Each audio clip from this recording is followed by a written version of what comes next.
Hello guys, आज आपको कराऊंगा सीटेट जैन 2024 के लिए मैथ का प्रैक्टिस सेट 4। इससे पहले मैं इसके 3 प्रैक्टिस सेट करा चुका हूं, जिनका लिंक मैं आपको इस वीडियो के डिस्क्रिप्शन में दे दूंगा।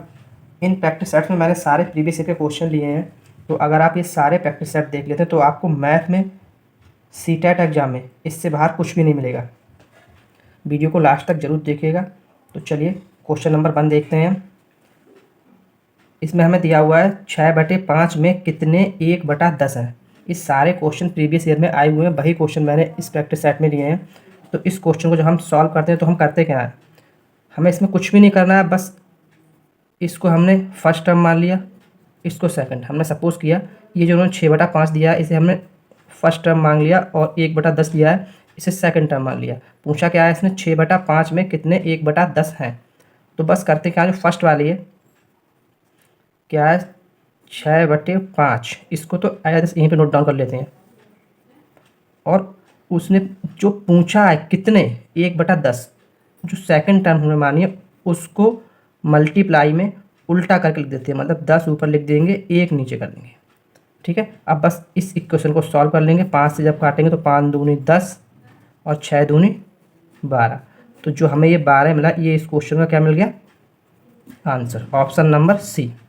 ठीक है, किया क्या हमने, इसने पूछा 6/5 में कितने 1/10 हैं, तो 6/5 को हमने फर्स्ट टर्म मान लिया और 1/10 को सेकंड टर्म मान लिया।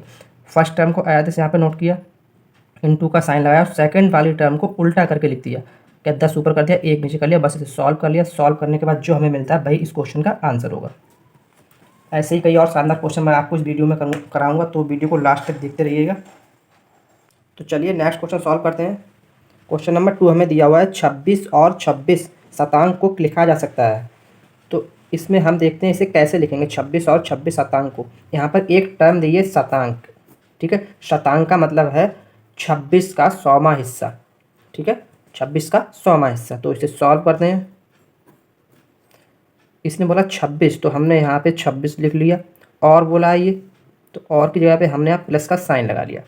ठीक है, फिर बोला 26 शतांक, तो 26 शतांक को हम कैसे लिखेंगे, 26 का 100वां हिस्सा, 26/100। बस इस इक्वेशन को सॉल्व कर लेंगे, जो हमें मिलेगा वो इस क्वेश्चन का आंसर होगा। 26 तो आया रहेगा, और जब ये 100 26/100 है तो क्या होगा, 2 पॉइंट के बाद 2 अंक के बाद 0 लग जाएगा, तो पॉइंट लगा के 2 6। इसको जब ऐड करेंगे तो हमें क्या मिलेगा 26.26, जो इस क्वेश्चन का आंसर होगा, ऑप्शन नंबर ए। ठीक है, ऐसे ही कई और क्वेश्चन मैं आगे आपको कराता रहूँगा। चलिए नेक्स्ट क्वेश्चन देखते हैं। नेक्स्ट क्वेश्चन हमें दिया हुआ है क्वेश्चन नंबर 3, 3 सही 1/3 में कितने 1/6 हैं। तो ये मैंने भाई क्वेश्चन जो फर्स्ट कराया है उसी कॉन्सेप्ट पर बेस्ड ये क्वेश्चन है। क्या करते हैं, इस टर्म को हमने 1 मान लिया और इस टर्म को सेकंड मान लिया। करते हैं क्या, जब सॉल्व करते हैं तो फर्स्ट टर्म को तो आयादिश लिख लेते हैं। ये कितना हो जाएगा, 3 3 9 और 1 10। तो यहाँ क्या लिखेंगे 10/3। फिर लगाते हैं इनटू का मल्टीपल का साइन, और जो सेकंड टर्म है उसको उल्टा करके देते हैं 6/1। इसे सॉल्व करेंगे तो हमें क्या मिलेगा, 3 दूनी 6 और 10 दूनी 12। तो जो 12 हमें मिलेगा वही इस क्वेश्चन का आंसर होगा, option number D. Next question हमें दिया है क्वेश्चन नंबर 4, एक खंबे का 1/3 भाग कीचड़ में है। ठीक है, और 2/5 भाग पानी में बता रहा है, और 10 मीटर पानी के ऊपर है। तो खंबे की इसने कुल लंबाई पूछी है, क्या होगा। ये एक अच्छा क्वेश्चन है, इसके एग्जाम में आने की इस बार पॉसिबिलिटी है। तो चलिए इस क्वेश्चन को सॉल्व करते हैं। करना क्या है हमें इस क्वेश्चन में वो देखते हैं। हमने सपोज कर लिया, यहाँ पे मान लिया जो खंबे की कुल लंबाई है, खंबे की कुल लंबाई वो हमने सपोज कर ली कितनी है, x है। बस अब जो क्वेश्चन में उसने बोला है वही हम करते जाएंगे। बोला क्या इसने, खंबे का 1/3 भाग, तो खंबा हमारा टोटल कितना है x लंबाई का, इसका 1/3 भाग तो हमारा कीचड़ में हो गया, प्लस 2/5 भाग पानी में है, तो x का 2/5 भाग पानी में है। अब आगे क्या बोला है, और 10 मीटर पानी के ऊपर है। तो जो 10 मीटर है वो तो उसने टोटल मीटर दिया, उसका भाग थोड़ी दिया है कि हाँ टोटल जो 10 मीटर है, यहाँ उसने भाग बोला था, लेकिन यहाँ पे उसने भाग नहीं बोला, 10 मीटर उसने बोल दिया कि 10 मीटर पानी से ऊपर है। तो यहाँ हम x नहीं लगाएंगे। ठीक है, और टोटल लंबाई कितनी है x। इस इक्वेशन को जब सॉल्व करेंगे तो हमें क्या मिलेगा, यहाँ से जब एलसीएम लेंगे तो एलसीएम आएगा इसका 15, और 3 पंजे 15, 5 एक्स मिल जाएगा यहाँ पे हमें। और यहाँ से 5 3 15, तो 3 दूनी 6 एक्स मिल जाएगा। प्लस यहाँ पे हमें क्या मिलेगा 150, क्योंकि 15 धाई के 150 बराबर में एक्स मिल जाएगा। ठीक है, अब जब इस इक्वेशन को हम सॉल्व करेंगे तो हमें क्या मिलेगा, ये हो जाएगा 15x और ये 6 5 11x हो जाएगा। तो जब 15x में से 11x जाएगा तो हमें क्या मिलेगा, तो यहाँ मिलेगा हमें 4x बराबर 150। ठीक है, ये मिलेगा ना हमें 4x बराबर 150। तो यहाँ से जब हम x की वैल्यू निकालेंगे तो हमें क्या मिलेगा 150/4। जब इससे काटेंगे तो 4 3 12, 3 बचा 30 हो गया, 4 7 28, सॉरी 7 होगा, 28 बचा 2 20, 4 5 20। तो x बराबर हमें क्या मिलेगा 37.5 मीटर, जो खंबे की कुल लंबाई है। यही हमारा इस क्वेश्चन का आंसर होगा, ऑप्शन नंबर डी। किया क्या है इस क्वेश्चन में, जैसा इसने हमसे बोला है बस वही हमने किया। हमने बस माना खंबे की कुल लंबाई x थी। अब इसने बोला 1/3 भाग, उस कुल लंबाई का 1/3 भाग कीचड़ में था, तो मैंने वही बोल दिया x लंबाई का 1/3 भाग कीचड़ में, 2/5 भाग पानी में। तो x लंबाई का 2/5 पानी में दिखा दिया। अब इसने आगे बोला कि इतना होने के बाद 10 मीटर, इसने भाग नहीं बोला यहाँ पर, टोटल 10 मीटर ऊपर रह जाता है, तो 10 मीटर हमारा ऊपर रहेगा। तो इस सब में जो टोटल लंबाई है वो कितनी x थी खंबे की। अब बस इस क्वेश्चन को सॉल्व किया, सॉल्व करके हमने यहाँ पे x का मान निकाल दिया, जो x की वैल्यू मिली वही हमारी कुल खंबे की लंबाई है। चलिए देखते हैं नेक्स्ट क्वेश्चन। नेक्स्ट क्वेश्चन उसने हमें दिया है क्वेश्चन नंबर 5 में, एक संख्या 100 के आधे से छोटी है। तो 100 का आधा कितना होता है 50, मतलब पहली कंडीशन हमें मालूम पड़ी इस 50 से तो कैसी है छोटी है। और 4 दहाई, तो 4 दहाई मतलब 4 गुणा 10 मतलब 40, तथा 5 दहाई, 5 दहाई का मतलब 5 गुणा 10 50 के बीच है, इन दोनों के बीच है, मतलब 40 से तो बड़ी है और 50 से जो है छोटी है संख्या। यहाँ पे जो भी है, सपोज कर लो कुछ भी संख्या है। आगे क्या बोला है, इसका इकाई का अंक दहाई के अंक से 1 कम है। ठीक है, यदि संख्या में अंकों का योग 7 है। अब हमें निकालना क्या है, 40 और 50 के बीच ऐसी कौन सी संख्या है जिसका इकाई का अंक दहाई के अंक से 1 कम हो और उनका योग 7 हो रहा हो। तो ऐसा हम देखते हैं तो हमें क्या मिलती है, बस एक ही संख्या मिलती है यहाँ पे 43 हमें कई संख्या मिलती है, क्योंकि जब हम 43 देखेंगे तो ये इसका इकाई का अंक है। ठीक है, जो 43 हम यहाँ पे देखते हैं संख्या, ये इसकी इकाई का अंक है। इकाई का अंक जो है वो दहाई के अंक से 1 कम भी है, दोनों का योग 7 हो रहा है। ठीक, तो संख्या हमारी क्या 43 होगी, और ये 40 और 50 के बीच में भी है। अब इसने आगे क्या पूछा, तो अंकों का गुणनफल। अब इस संख्या के 43 की अंकों का गुणनफल क्या होगा वो हमें निकालना है। तो 4 गुणा 3, आंसर क्या मिलेगा 12, ऑप्शन नंबर सी। इसने इतना सारा बोला है थोड़ा सा हमें परेशान करने के लिए, लेकिन इस क्वेश्चन में है कुछ भी नहीं, बस पढ़ना है आपको थोड़ा सा ध्यान से। बाकी आपको विदाउट पेन कॉपी भी इसके लिए सॉल्व कर सकते हैं। देखते हैं नेक्स्ट क्वेश्चन। नेक्स्ट क्वेश्चन हमें दिया है इसने क्वेश्चन नंबर 6। हरीश ने एक स्कूटर 49,553 रुपये में ख़रीदा। ठीक है, उसने 8,076 रुपये का नकद भुगतान किया। तो चलिए इसे सॉल्व करते हैं। तो उसने कुल कितने में ख़रीदा था, 49,553 में तो ख़रीदा उसने, लेकिन इसमें से उसने 8,076 रुपये तो तुरंत भुगतान कर दिए। टोटल इतने में ख़रीदा, उसमें से उसने 8,076 रुपये का भुगतान कर दिया। तो बचा क्या हमारे पास, बाकी कितना देने को बचा।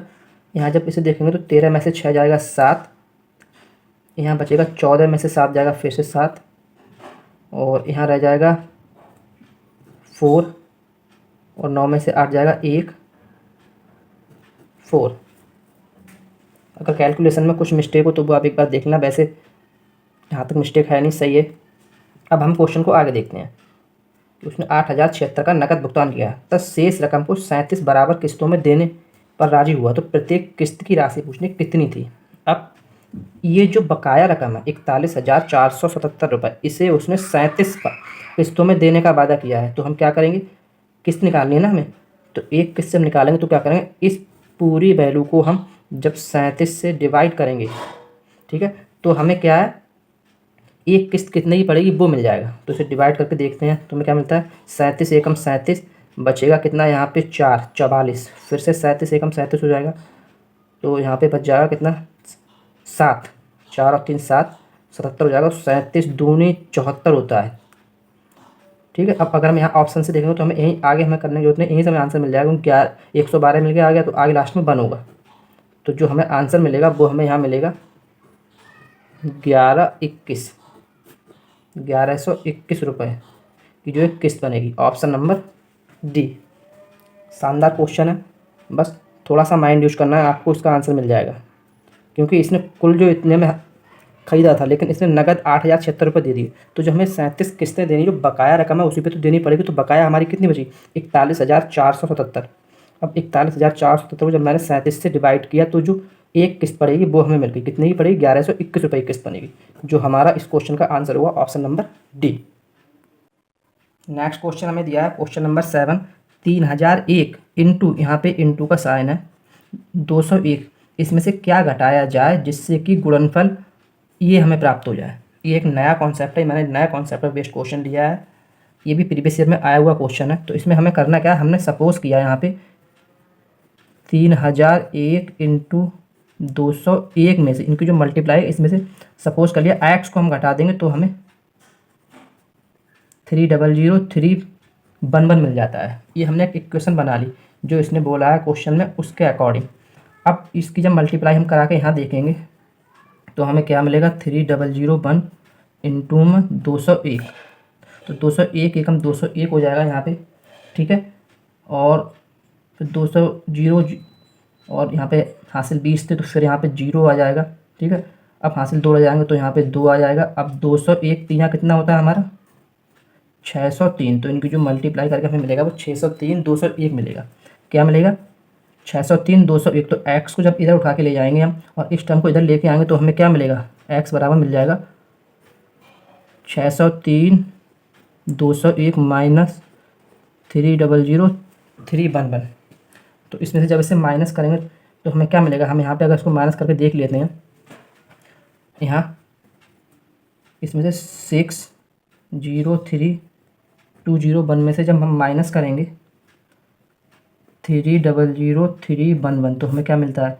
एक में से एक गया 0 और यहाँ 10 में से एक जाएगा तो 9 मिलेगा। यहाँ रह जाएगा हमारा 1 तो 11 में से 3 जाएगा हमारा तो क्या मिलेगा? 8203। तो हमें क्या मिलेगा यहाँ पे?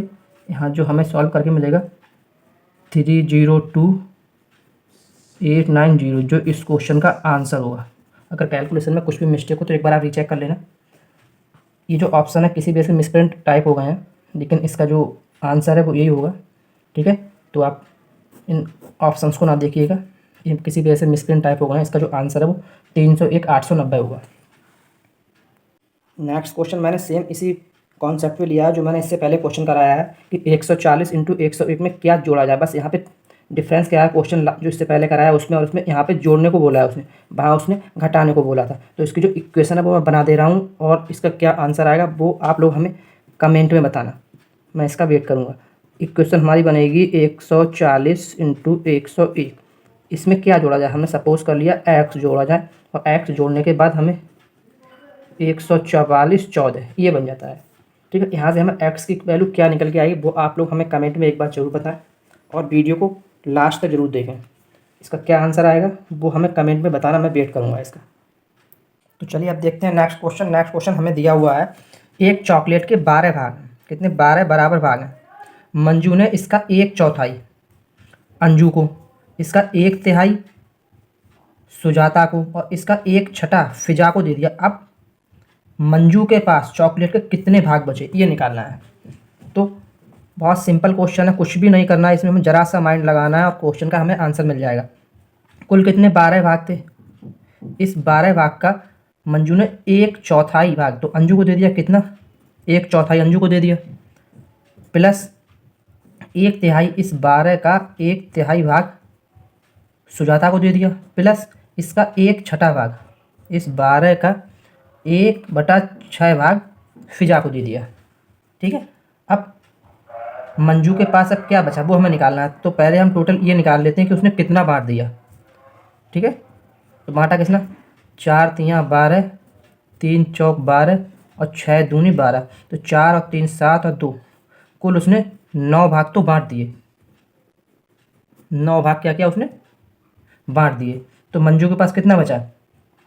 मंजू के पास कितना 12 था, 12 में से 9 उसने दिया बांट, तो बचा कितना 3 भाग। कितना बचा 3 भाग, जो इस क्वेश्चन का आंसर होगा। ठीक है, ऑप्शन नंबर बी। क्या किया, 12 भाग था, 12 का 1/4 तो उसने अंजू को दे दिया, 1/3 सुजाता को दे दिया और 1/6 फिजा को दे दिया। कुल उसने 9 भाग बांट दिया। टोटल 12 था, 12 में जब 9 बांट दो कितना 3 बचा उसके पास, जो इस क्वेश्चन का आंसर हो गया। तो चलिए देखते हैं नेक्स्ट क्वेश्चन। नेक्स्ट क्वेश्चन में हमें दिया है लकड़ी के एक बक्से में 10,290 पुस्तकों को पैक करना है। यदि एक बक्से में 98 पुस्तकें पैक होती हैं और उस एक बक्से का रेट कितना है 518 रुपये, तो पुस्तकों को पैक करने के लिए कुल कितने रुपए के बक्सों की जरूरत पड़ेगी, ये हमें निकालना है। तो चलिए इस क्वेश्चन को सॉल्व करते हैं। कुल कितनी पुस्तकें हैं 10,290, एक में कितनी आ रही हैं 98। तो जब हम इसे सॉल्व करेंगे तो यहाँ से हमें क्या मिल जाएगा, यहाँ से हमें बक्सों की संख्या मिल जाएगी कि हमें कितने बक्से चाहिए। तो जब से काटेंगे तो 98, एकम 98 बचे 4, यहाँ लगाया 0, 3 में हमने भाग दिया है तो यहाँ 490, तो 98 पंजे 490, 105 हमें बक्से चाहिए जिसमें ये सारी पुस्तकें 98 के हिसाब से पैक हो जाएगी। अब एक बक्से की कीमत क्या है 518 रुपये, तो 105 बक्सों की कीमत कितनी हो जाएगी 105 गुणा 518। जब इसे हम गुणा करेंगे तो गुणा करके हमें यहाँ जो आंसर मिलेगा वो मिलेगा 54,390 रुपये। ठीक है, 54,390 रुपये, ऑप्शन नंबर ए। ये आप कैलकुलेशन करके देख लीजिएगा, आपको यही मिलेगा आंसर। ठीक है, तो आज के लिए इतना ही। मैंने जो क्वेश्चन कराया है वो सारे इंपॉर्टेंट क्वेश्चन कराए हैं और प्रीवियस ईयर में आए हुए क्वेश्चन है। तो मिलते हैं कल एक और नेक्स्ट प्रैक्टिस सेट के साथ। Thank you.